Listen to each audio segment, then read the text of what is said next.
At 03:12 in the morning, high above the winter cloud layer over northern Germany, the cockpit of a de Havilland Mosquito was quiet in a way most bomber crews never experienced. No intercom chatter from gunners, no clatter of shell casings, no warning lights screaming for attention, just the steady, confident hum of two Rolls-Royce Merlin engines, synchronized so precisely that the vibration almost disappeared into the airframe itself. Flight Lieutenant William Bill Lawton sat in the left seat, gloved hands light on the controls. Beside him, Navigator Tom Bennett leaned over his charts, red cockpit light reflecting off pencil marks and timing notes. Their aircraft carried no defensive guns, none at all.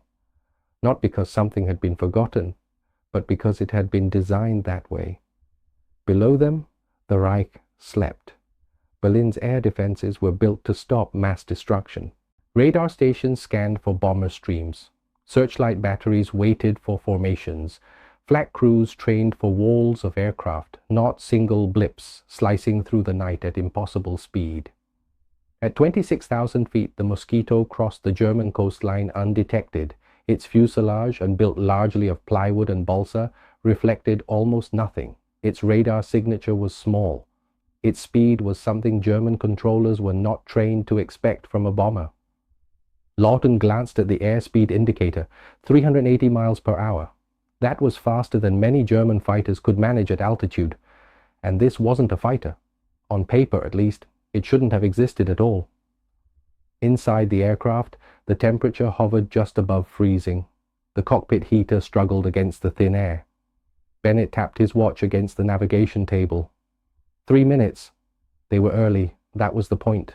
This was not a saturation raid. There were no hundreds of bombers behind them, no escorts, no second wave. Just one aircraft carrying a small but carefully chosen bomb load, timed to arrive when German defenses were least prepared to react. The Mosquito did not fight its way to Berlin. It simply arrived. Below, the city's blackout was incomplete. A few streets glowed faintly through the haze. The Spree River curved like a dull ribbon of reflected starlight. Somewhere beneath the clouds sat government ministries, rail hubs, and air defense headquarters that prided themselves on controlling the skies of Europe. No sirens sounded, no fighters climbed. The aircraft was already over the city before Berlin realized it had a visitor. At 03:18, Bennett called the release point. Lawton trimmed the nose down slightly. The Mosquito did not lumber or wallow like a heavy bomber. It responded instantly, cleanly, like a racing aircraft that happened to be carrying explosives. The bombs fell. There was no dramatic explosion from this altitude, just a dull, distant flash swallowed by cloud. The aircraft was already accelerating away before shock waves reached the ground. By the time searchlights snapped on, the Mosquito was gone. German night fighter controllers scrambled. Radar operators reported a contact moving too fast for a bomber, too steady for a fighter. Interceptors were ordered into the air anyway. Engines roared. Pilots climbed hard, straining to reach altitude. They never got close. By the time German fighters reached intercept height, the British aircraft was already miles away, heading west at a speed the defenders could not match. Back inside the Mosquito, Bennett marked the bomb release time and closed his notebook. No one spoke. They didn't need to. They knew what had just happened. Berlin, the heart of the Reich, the most heavily defended airspace in Europe, had been bombed by a single unescorted aircraft made of wood. And there was nothing the Axis could do about it. This was not an accident. It was the result of years of dismissal, arrogance, and assumptions shared across Axis air forces. Wood was obsolete. Speed without guns was suicide. Bombers needed protection. Fighters decided wars. The de Havilland Mosquito broke every one of those rules. And for months, sometimes years, the Axis powers failed to understand what it was, what it could do, or why it mattered. By the time they did, the wooden wonder was already flying over their capitals, their factories, and their headquarters, unchallenged. This is the story of how the Axis overlooked the Mosquito, until it proved that speed, precision, and imagination could humiliate the most sophisticated air defenses on Earth. The Mosquito was already over the North Sea when the first German reports reached Berlin. Radar operators argued quietly over what they had seen. A contact had appeared briefly, moving too fast for its size, then vanished. Night fighter controllers logged it as a possible error. No interception had been made, no visual confirmation, no wreckage. In German doctrine, an aircraft that could not be classified was usually ignored. That instinct had deep roots. Before the war, Axis airplanners shared a common assumption. Modern air power meant metal, mass, and firepower. Bombers were expected to survive by defensive guns or by flying in large formations. Fighters were expected to intercept based on climb rate, armament, and radar control. Speed mattered, but only within familiar limits. Wooden aircraft did not belong in that world. They were trainers, gliders, obsolete designs from another era. When intelligence reports in 1940 mentioned that Britain was developing a high-speed aircraft built largely of wood, few in Berlin paid attention. Some dismissed it outright. Others assumed it would be fragile, underpowered, or short-lived. No one prioritized countering it. Ironically, the same skepticism had existed in Britain. In 1938, when de Havilland proposed an unarmed twin-engine bomber made of wood, the British Air Ministry was unconvinced. The prevailing wisdom demanded turrets, armor, and multiple crew positions. A bomber without guns was considered reckless.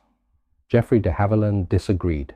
He believed that speed was protection, that eliminating weight, guns, gunners, heavy armor would produce an aircraft faster than anything an enemy could intercept. At the time, it sounded like wishful thinking. Britain was preparing for a war it expected to lose in the air. What made the idea viable was not just theory, but necessity. By 1940, Britain faced severe shortages of aluminum and skilled metal workers. Aircraft factories were strained, strategic bombing losses mounted. Conventional bombers were being shot down in alarming numbers. Wood, however, was abundant. Furniture makers, piano builders, cabinet shops. Entire civilian industries could be repurposed to build airframes without competing directly with metal aircraft production.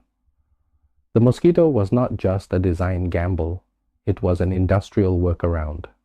Axis intelligence noticed the aircraft's unusual construction, but misunderstood its implications.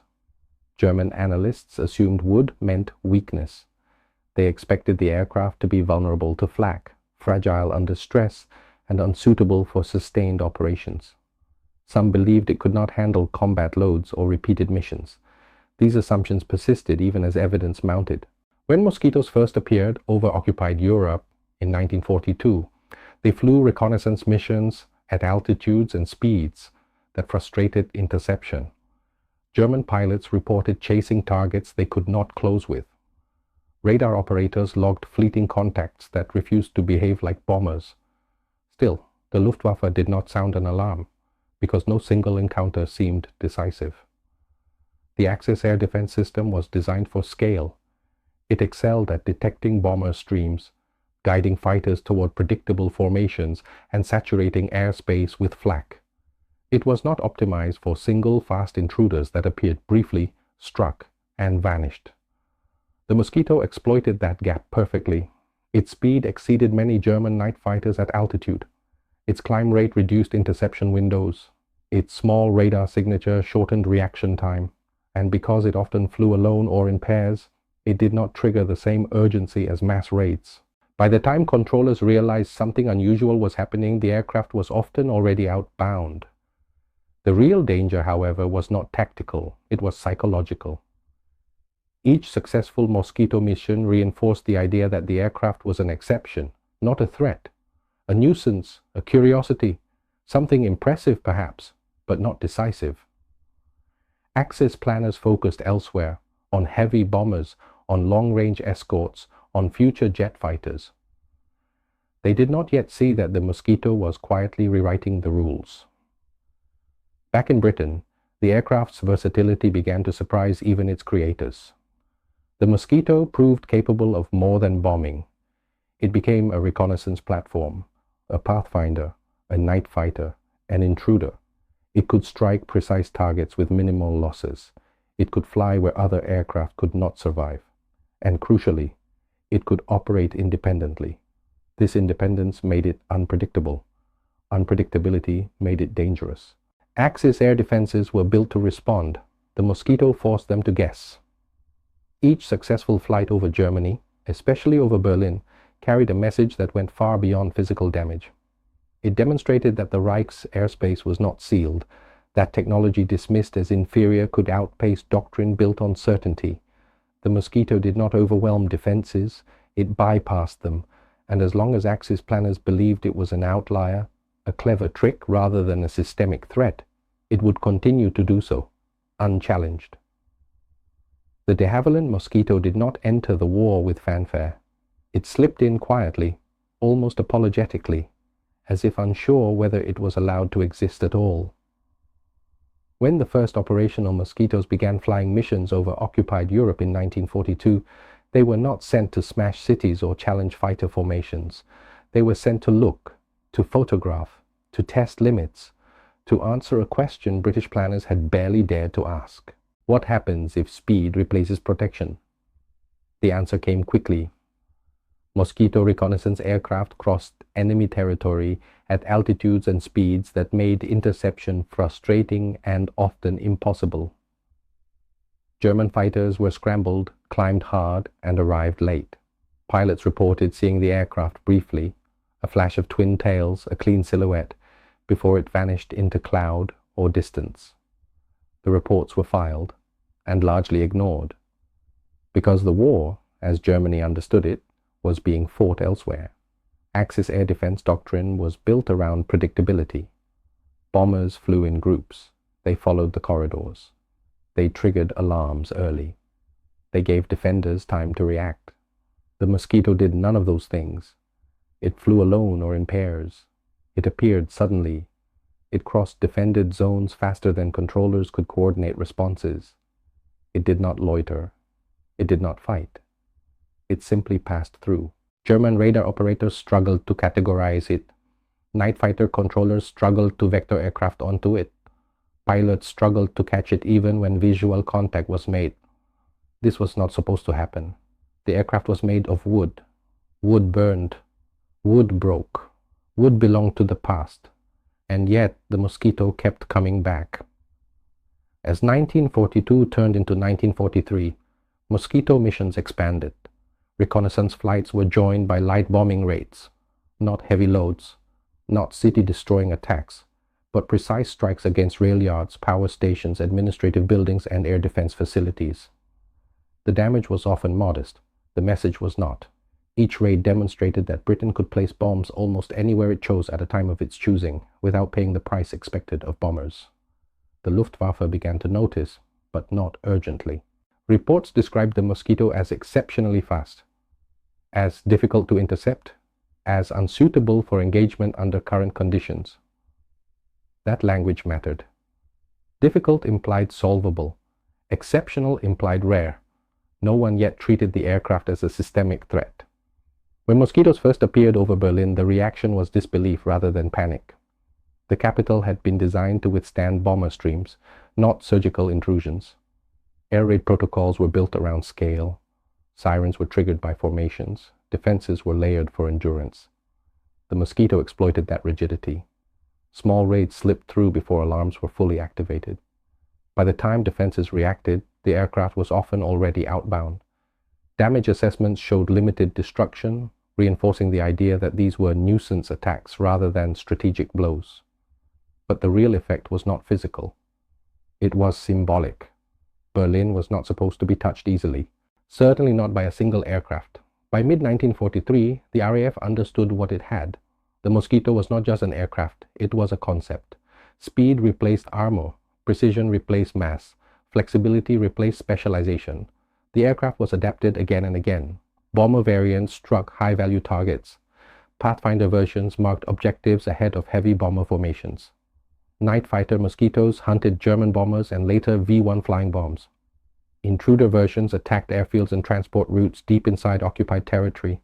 Each role reinforced the same truth. The Mosquito could go where others could not. Axis defenses responded, but always one step behind. New fighters were tested. Interception tactics were revised.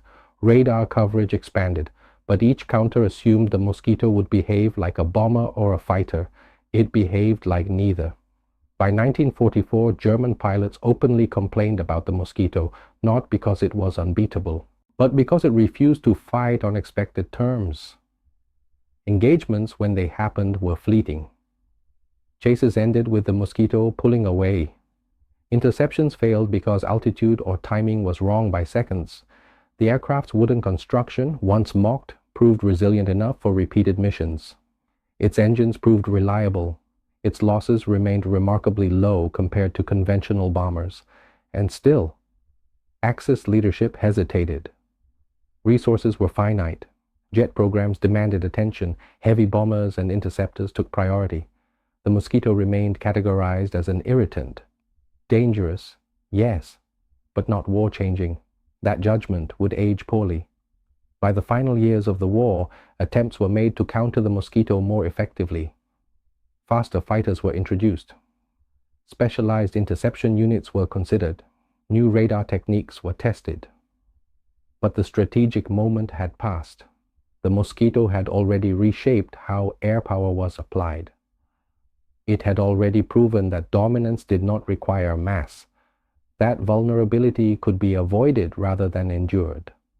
Most importantly, it had already humiliated the assumption that only metal, guns, and numbers could control the skies. The Axis did not lose the air war because of the Mosquito, but the Mosquito exposed how rigid thinking could be defeated by speed, simplicity, and imagination. By the time its threat was fully acknowledged, the wooden wonder had already written its lesson across Europe's skies. The Axis did not lose control of the air to the Mosquito in a single moment. They lost it in stages, each one dismissed as temporary, each one explained away, until together they formed a pattern that could no longer be ignored. The first break came with a decision that seemed reckless on paper. The Mosquito would fly without defensive guns. This was not a budget shortcut. It was a deliberate rejection of prevailing bomber doctrine. Every gun added weight. Every gunner required space, armor, oxygen, training. Remove them all, and the aircraft became something else entirely. Faster, higher, cleaner. Axis planners could not accept this logic. In their experience, bombers survived by fighting back or by flying in numbers. An unarmed bomber was expected to die quickly. Instead, Mosquito losses remained astonishingly low. German pilots reported that even when visual contact was made, the aircraft accelerated away. Engagement windows were measured in seconds. A fighter arriving slightly late had no second chance. The Mosquito did not need to survive prolonged combat. It needed to avoid it altogether. This was the first assumption to collapse. The second turning point was not technological. It was psychological. German air defense networks were among the most advanced in the world. Radar coverage, command and control systems, night fighter coordination, all had been designed to counter mass raids. Against the Mosquito, they underperformed, not because they were weak, but because they were too rigid. Controllers expected bomber streams. Fighters expected targets that could be caught with superior climb or firepower. Flak crews expected formations that justified sustained fire. The Mosquito arrived alone, fast, and unpredictably. Each failed interception reinforced a dangerous narrative inside Axis command structures. The aircraft was exceptional, not representative. A clever British trick, not a new way of war. As long as that belief held, resources were allocated elsewhere. Jets, heavy interceptors, countering American bomber formations. The Mosquito slipped through the cracks. The third turning point came when the Mosquito reached where it was never supposed to, Berlin. The capital was not just another target, it was a symbol of control, of authority, of technological confidence. The idea that a single aircraft could penetrate its defenses repeatedly without challenge struck at the credibility of the entire air defense system. Yet even then the lesson was softened. Damage assessments were modest. Casualties were limited. The raids were framed as harassment rather than threat. But harassment that cannot be stopped is something else entirely. Every successful Mosquito flight over Berlin carried a message that traveled faster than any bomb. The airspace was porous, and everyone involved knew it. Eventually, acknowledgement came. New fighters were tested against Mosquito performance. Interception tactics were revised. Specialized units were discussed. But these efforts competed with programs already consuming time and resources. The war did not pause to accommodate doctrinal change. The Mosquito had already matured into multiple roles. It was no longer just a bomber. It was a reconnaissance platform, a pathfinder, a night fighter, an intruder. Removing it would require countering an entire family of threats. That moment never arrived. Axis air forces were forced to fight a war of reaction while the Mosquito operated on initiative. Speed, once treated as a secondary attribute, had become decisive. By the time this was fully understood, the Wooden Wonder had already secured its place, not as a curiosity, but as proof that the Axis had misjudged the future of air warfare. The Mosquito War was not fought in massed formations or headline battles. It unfolded in moments, brief, sharp, and often invisible to everyone except the crews involved. For Mosquito crews, every mission carried a unique kind of pressure. There were only 2 men aboard, no gunners to warn of fighters, no turrets to create the illusion of defense. If interception came, there would be no drawn-out engagement, no exchange of fire. There would be only speed or failure. Pilots learned to trust the aircraft completely. They flew light on the controls, avoided unnecessary course corrections, and treated altitude and timing as weapons. Navigators worked constantly, shaving seconds from routes, choosing paths that minimized exposure rather than distance. When a Mosquito was spotted, there was no argument about what to do. You ran. German pilots later described the frustration of seeing the aircraft clearly, lining up briefly, and then watching it slide out of reach as if the rules had changed mid-flight. The Mosquito did not fight for air superiority. It ignored it. Some of the Mosquito's most famous missions were dismissed at the time as trivial. Small raids, limited bomb loads, single aircraft striking targets that heavy bombers would later destroy anyway. But these missions were designed for something else. But because it refused to fight on expected terms, engagements, when they happened, were fleeting. Chases ended with the Mosquito pulling away. Interceptions failed because altitude or timing was wrong by seconds. The aircraft's wooden construction, once mocked, proved resilient enough for repeated missions. Its engines proved reliable. Its losses remained remarkably low compared to conventional bombers. And still, Axis leadership hesitated. Resources were finite. Jet programs demanded attention. Heavy bombers and interceptors took priority. The Mosquito remained categorized as an irritant. Dangerous, yes, but not war-changing. That judgment would age poorly. By the final years of the war, attempts were made to counter the Mosquito more effectively. Faster fighters were introduced. Specialized interception units were considered. New radar techniques were tested. Timing. Mosquitoes struck during speeches, at shift changes, during daylight hours when defenses were tuned for night raids, or at night when controllers expected mass formations. They attacked administrative buildings, power stations, rail hubs, and air defense headquarters, places that mattered more for coordination than destruction. The damage on the ground was often minor. The damage to confidence was not. German civilians learned that alarms did not always sound in time, that defenses could be bypassed rather than overwhelmed, that even the capital was not immune to sudden intrusion. The idea of control began to erode. From the German side, the Mosquito created a specific kind of anger. It was not just that it was difficult to intercept, it was that it refused to validate effort. Fighters scrambled too late returned without contact. Radar controllers filed reports that led nowhere. Anti-aircraft crews stood down, having fired nothing. Hours of preparation ended in silence. Pilots complained openly the aircraft was too fast. It did not behave like a bomber. It escaped before engagement. These were not excuses. They were admissions. The Mosquito did not break the Luftwaffe by force. It exhausted it psychologically. As the bomber war intensified, the Mosquito took on another role, one that multiplied its impact far beyond its own bomb load. Pathfinder Mosquitoes flew ahead of heavy bomber streams, marking targets with flares and incendiaries. Their speed allowed them to arrive first, identify objectives accurately, and depart before defenses fully activated. This precision mattered. Where bomber streams sometimes scattered loads across entire districts, Mosquitoes placed markers exactly where planners intended. Factories, rail yards, power infrastructure. The difference between disruption and destruction often came down to those markings. German defenses, already strained, now faced a dilemma. Focus on the heavy bombers, or attempt to intercept the fast aircraft that made them more effective. They rarely had the capacity to do both. One of the Mosquito's most demoralizing roles unfolded far from major cities. Intruder Mosquitoes hunted German night fighters at their most vulnerable moment, landing. They loitered near airfields, timing attacks to catch aircraft low on fuel, pilots exhausted, attention narrowed to survival rather than combat.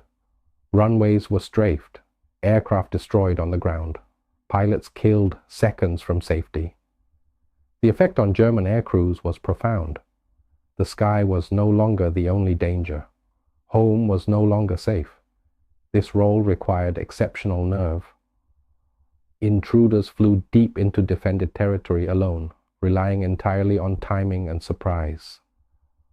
Losses occurred, but far fewer than doctrine predicted. Speed kept them alive. The Mosquito's adaptability reached its peak when it was turned against Germany's own offensive weapons. As V-1 flying bombs began striking Britain, Mosquito night fighters were among the most effective counters. Their speed allowed them to catch the fast unmanned weapons. Their stability made them ideal gun platforms. Some pilots used gunfire. Others employed an even riskier method, nudging the V-1's wingtip with their own, flipping it out of control. The same aircraft Germany had dismissed as fragile now defended Britain from one of the Reich's last terror weapons. Perhaps the most telling statistic of the Mosquito campaign was not what it destroyed, it was what it didn't lose. Compared to heavy bombers, Mosquito losses were remarkably low. Crews noticed, commanders noticed, Axis analysts noticed, too late. Every aircraft that returned intact reinforced the same lesson. Speed avoided danger better than armor. Precision avoided exposure better than mass. And imagination outpaced doctrine that refused to bend. Among RAF crews, the Mosquito earned a reputation bordering on reverence. It was fast, forgiving, reliable. It brought crews home. It did not ask them to endure impossible odds, only to fly well and trust the machine. Among Axis air forces, it earned a different reputation. An aircraft that embarrassed defenses, an aircraft that arrived uninvited, an aircraft that could not be caught on expected terms. The Wooden Wonder did not dominate the skies by force. It dominated them by refusing to play the game everyone else had prepared for. The Mosquito changed the air war long before it changed strategy. It changed expectation. For German civilians, the first Mosquito raids were confusing rather than terrifying. There was no long build-up, no swelling roar of hundreds of engines. Often there were no sirens at all, just a sudden explosion, followed by silence. People learned that danger could arrive without warning. That realization mattered. Air defense was not only about destroying aircraft, it was about reassurance. Sirens, searchlights, and fighters created the sense that someone was in control.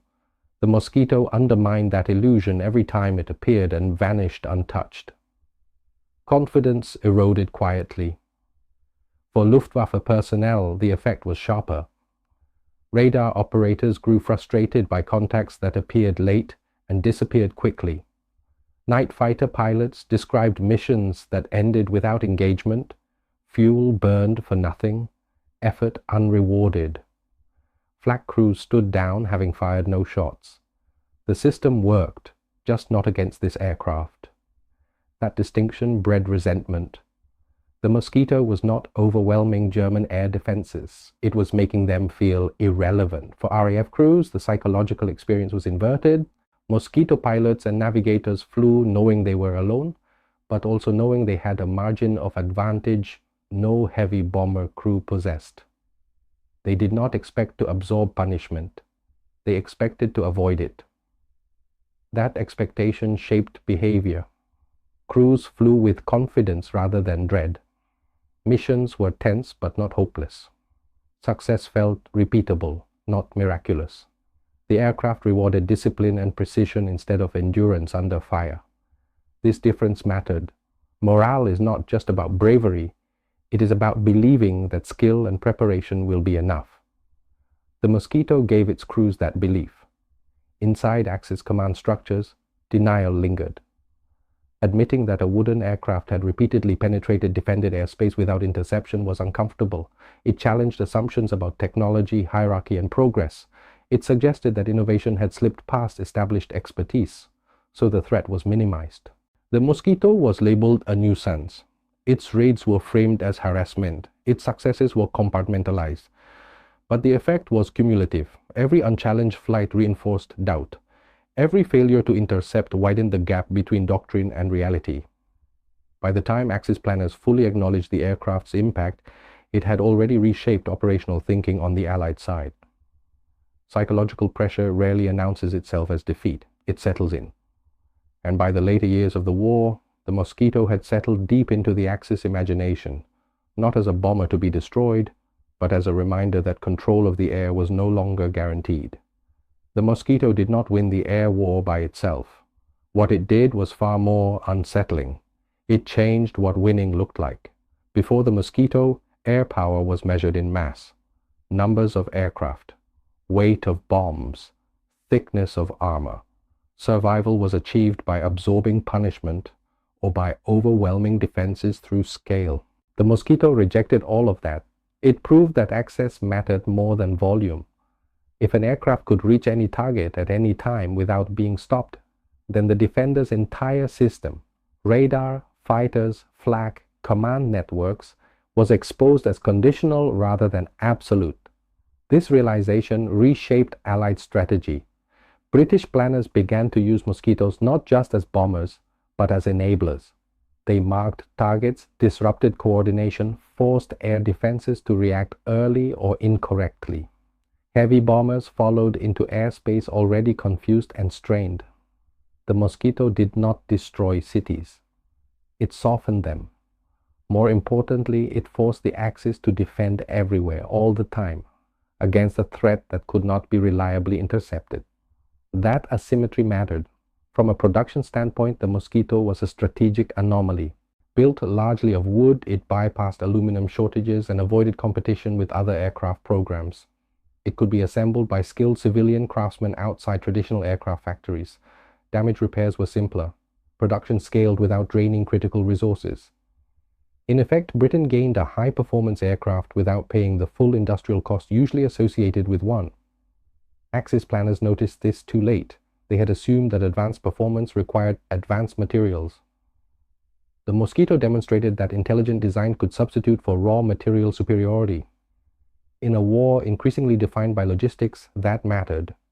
The presence of the Mosquito forced the Axis into a series of unfavorable decisions: defend against mass bomber streams or defend against fast intruders, allocate fighters to chase single aircraft or preserve them for larger threats, invest resources in countermeasures that might work eventually, or focus on immediate crises elsewhere. There was no correct answer. Every response created vulnerability somewhere else. The Mosquito did not need to overwhelm defenses to succeed. It only needed to dilute them. Perhaps the most significant strategic failure was not technical but conceptual. Axis air forces possessed the talent and technology to understand what the Mosquito represented. They saw the speed. They experienced the interception failures. They read the reports. What they lacked was willingness to accept that their assumptions were wrong. Wooden construction was dismissed as inferior. Unarmed bombers were considered reckless. Precision raids were seen as secondary to mass destruction. By the time those assumptions were questioned, the war had moved on. Jet programs absorbed attention. Heavy bomber defense dominated planning. The Mosquito remained an irritation, dangerous, yes, but not existential. That miscalculation mattered. The aircraft was not just a tool, it was a signal. The Mosquito foreshadowed a shift that would define post-war aviation: speed over armor, precision over mass, flexibility over specialization. It demonstrated that survivability could come from avoiding combat rather than enduring it, that a single aircraft type, intelligently employed, could perform roles that once required multiple specialized platforms. Modern air doctrine would later formalize these ideas. The Mosquito did it first, not through theory, through practice. The Axis prepared obsessively for threats they could imagine. Heavy bombers, fighter escorts, saturation raids, they were far less prepared for threats that did not fit established categories. The Mosquito exploited that blind spot. It did not demand a decisive battle. It made control expensive, uncertain, and exhausting. And by doing so, it revealed a deeper truth of modern war. The side that adapts faster often wins, not because it is stronger, but because it forces the enemy to fight a war they did not plan for.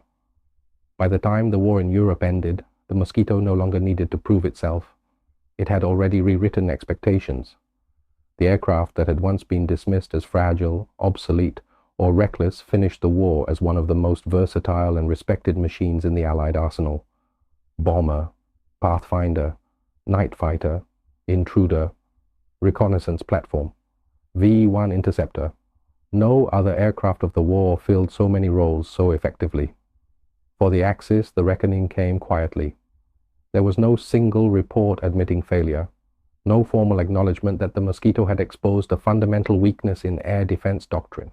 Instead, the lesson emerged indirectly, in post-war analyses, captured documents, and the absence of effective counters that never materialized in time.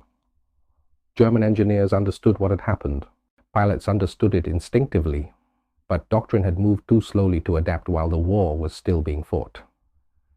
The Mosquito had slipped through a conceptual gap between what Axis planners expected air war to look like and what it had become. After the war, that gap closed. Air forces around the world absorbed the lesson that speed and access could matter more than armor and numbers, that avoiding engagement could be more effective than surviving it, that materials and assumptions mattered less than design philosophy. The Mosquito's influence could be seen in post-war reconnaissance aircraft, strike doctrine, and the growing emphasis on precision over mass. It foreshadowed an era where reaching the target mattered more than how loudly you arrived. For those who flew it, the legacy was more personal. Crews remembered an aircraft that brought them home, that asked for skill, not sacrifice, that rewarded precision rather than endurance under fire. In a war that consumed crews by the thousands, that mattered. For the Axis, the Mosquito remained an uncomfortable reminder, not of defeat by force, but of defeat by imagination. They had prepared to fight bombers they understood, fighters they could categorize, threats that fit established models. They had not prepared for a wooden aircraft that refused to behave. By the time they did, it was already over their cities, their headquarters, and their defenses, unchallenged.